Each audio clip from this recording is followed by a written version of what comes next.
All right, hey, all you college football fans out there, Lana Bond here with Tom Downey, here to break down the preseason AP Top 25 just released moments ago, Tom. Coming in at number 1 for the third time in a row, it's the Alabama Crimson Tide, followed by Clemson, Georgia, Wisconsin, and Ohio State rounds out your top 5. We have a Pac-12 team, Washington, coming in at number 6, followed by Oklahoma, Miami, Auburn, and Penn State. We take it now to the next slide of teams, and coming in at number 11, we have Michigan State, followed by Notre Dame, Stanford, Michigan, and then USC, to be followed by TCU, West Virginia, Mississippi State, Florida State coming in at 19, followed by Virginia Tech. And rounding out the bottom of the top 25, we have UCF, Boise State, Texas, Oregon, and LSU, Tom. And then we have a couple receiving votes as well, so the teams that just kind of didn't really make it right now: South Carolina, Florida, Utah, Oklahoma State, Florida Atlantic, then we have Pac-12, Arizona, NC State, Texas A&M, Tom, Boston College, Northwestern. Now we get to the lesser teams: the Kansas States, the Iowa States, Houston, Memphis, Troy, Iowa, Kentucky, Arkansas State, and 1 vote for Fresno State. Who voted for Arkansas State? I'm actually kind of surprised Kentucky got a vote as well. But no surprise, Lana, Alabama once again at the top. Maybe what's a little bit more surprising is 42 first-place votes here. Clemson had 18, and then Wisconsin had 1. So the AP pollsters much more bullish on the Badgers than the coaches poll, who had Wisconsin at number 7. Ohio State slides down to 5. Maybe the Urban Meyer thing playing a role there, but Alabama, well, of course they're going to be number 1, right?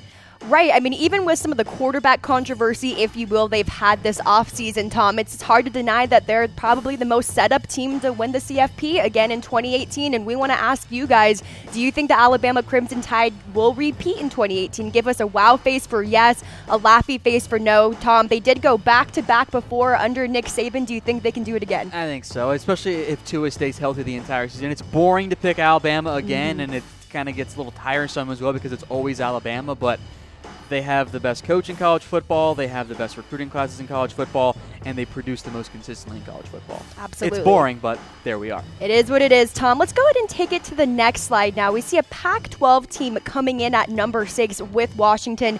Do you think Washington was snubbed at all, not being a top 5 team, or do you think that was an accurate ranking? I think 6 is about where I would put them myself.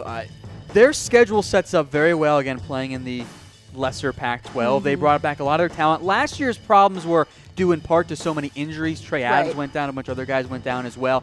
I think getting those guys healthy, bringing back Jake Browning, bringing back Myles Gaskin, among other key players, is going to be a big factor there. Taylor Rapp is going to be a star, I think, very soon, if he's not already in the secondary. Maybe underrated because, again, West Coast bias there. But I like Washington there.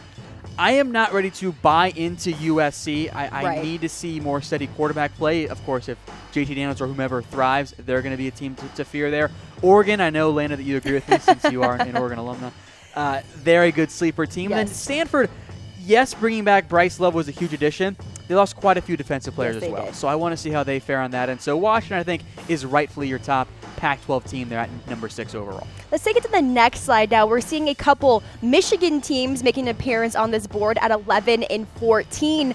Now, Tom, Michigan coming in at number 14, of course. There was a lot of hype around this team, especially getting quarterback Shea Patterson in the offseason. Do you think that's a fair ranking for the Wolverines, a team that only won 8 games last season? I might have them 13 or even 12 above Notre Dame, given all the losses Notre Dame suffered. Stanford lost quite a bit on defense. Michigan's defense is going to be once again spectacular. As always. If Shea Patterson is the guy that I think Michigan fans and I myself think he can be, despite a daunting schedule, Michigan is going to be one of the best teams in college football this year.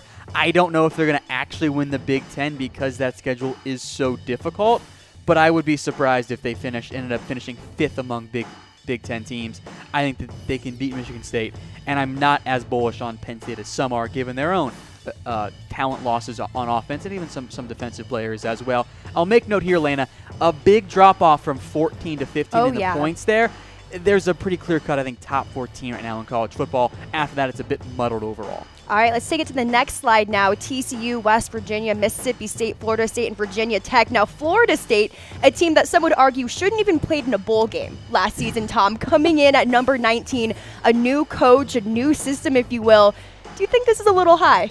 Yes and no. I think you look at the teams behind them, who we'll get to in a minute. You can maybe make an argument there. But Florida State, I think I might put Virginia Tech ahead of them. But Florida State is one of those programs that you're going to see typically ranked in the top 25 even after a down year. Texas fits that mold there. I think LSU at times has fit that mold. Florida too, although Florida was not ranked this year because, well, I think they're even worse than what they were last season. So for Florida State to be ranked in the top 20, I'm not overly surprised.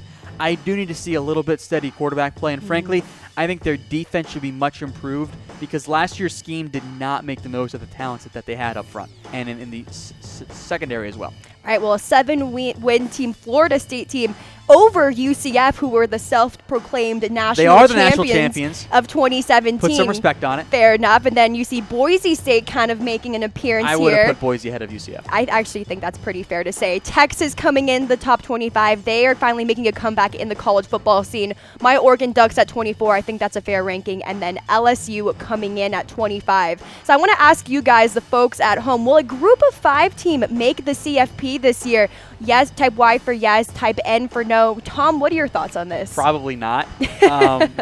Being realistic here. UCF went undefeated last year. The reality is you need to have a team that upsets a lot of, or at least multiple, talented Power 5 teams. So it's going to be anybody this year. It's going to be FAU. FAU is not ranked. If they can find a way to beat their difficult schedule at the start of the year, Oklahoma among them, maybe they can make that team, but I don't think that's going to be likely this year. All right, guys, we'll keep on looping it through the AP preseason top 25 that was just released. We'll be talking to y'all in the comment section, too, if you guys have any comments or suggestions for us. But before we leave you, we want to ask you, this is definitely the hot button issue in college football right now, Tom. What should the Buckeyes do with Urban Meyer? I know it's a reactionary-based society. Can I see what the report says? I mean, it's fair. I would like to see, knowing that maybe the report isn't the most accurate thing in the world, because I find it interesting that the OSU set a deadline for themselves, which kind of made me think, oh, they're going to find a way to keep him. I just want to see what the report says. If the report comes back and has evidence that, yeah, Urban Meyer knew and reported it properly, well, then, yeah, maybe you do go ahead and keep him. If it comes back and it says that, hey, we don't have much evidence, we're going to keep him anyway, or it comes back and says, yeah, he knew about it and just kind of ignored it, then I think we've got some problems there. But I want to see what that report says. Either way, I don't feel great about Urban Meyer right now. Yeah. I don't know if he's handled this properly, and in today's culture, that's a big, big no-no there. That's what I was just going to say. Today's culture, domestic violence, and all those hot-button issues do not fare well. All right, guys, keep on joining us in the comment section below. We'll be talking with you guys a little college football. Until then, we'll see you next time.